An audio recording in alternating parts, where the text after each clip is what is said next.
BJP MP Raghunandan Rao జర నోరు ఒళ్ళు అదుపులో పెట్టుకొని మాట్లాడు. తెలంగాణ రాష్ట్ర ముఖ్యమంత్రి రేవంత్ రెడ్డి గారిని గోడలకు రంగులేసుకున్నాడు, గుంపు మేస్త్రి అని చెప్పేసి అని మాట్లాడుతున్నావు. నిజానికి పాలమూరు బిడ్డ ఈ తెలంగాణ రాష్ట్రంలో గుంపు మేస్త్రి. ఈ గుంపు మేస్త్రి ఈ యొక్క ప్రజలే, ఈ పేదలే ప్రాజెక్టులు కడతారు. ప్రపంచాన్ని, దేశాల్లో పాలమూరులో ఎవరు ఎటువంటి పని చేస్తారో మా యొక్క గుంపు మేస్త్రి రేవంత్ రెడ్డి కూడా అట్టనే పనిచేస్తాడు, అట్టనే తెలంగాణను అభివృద్ధి చేస్తాడు. గుర్తుపెట్టుకో, దురహంకారాన్ని చూపెడుతున్నావు రఘునందన్.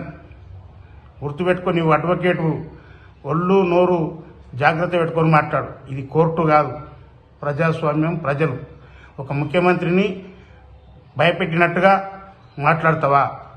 ఒళ్ళు దగ్గర పెట్టుకో సుమా.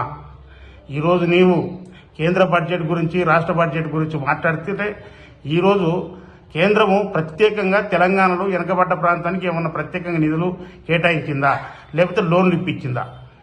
అన్ని రాష్ట్రాలకు ఇచ్చినట్టుగానే అన్ని రాష్ట్రాల ప్రజలు కేంద్రం ట్యాక్స్ కట్టినట్టుగానే తెలంగాణ నుంచి కూడా ట్యాక్స్ కడతారు.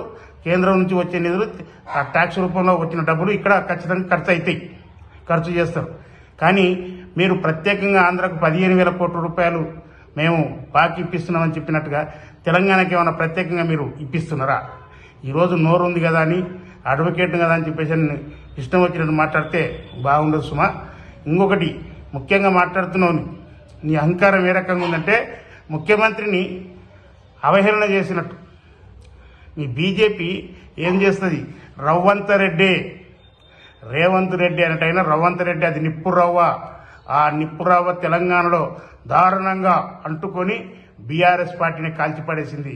రేపు భారతదేశంలో కూడా బీజేపీని తగలబెట్టింది. ఈరోజు 400 అన్న మిమ్మల్ని దాదాపు 240 చిల్లర ఎంపీ స్థానాలకు పడగొట్టింది కూడా ఈ యొక్క నీవన్న ఈ రవ్వంత రెడ్డి, ఈ రవ్వనే, ఈ నిప్పు రవ్వనే భారతదేశంలో మిమ్మల్ని తగలబెట్టింది.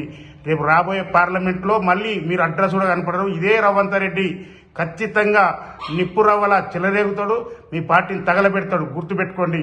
ఇక్కడ రేవంత్ రెడ్డి అనే వ్యక్తి తెలంగాణ రాష్ట్రాన్ని అభివృద్ధి చేయడానికి వచ్చినాడు. అసలైన తొలి వెలుగు. ఫాలో వాట్సాప్ @తొలి వెలుగు official.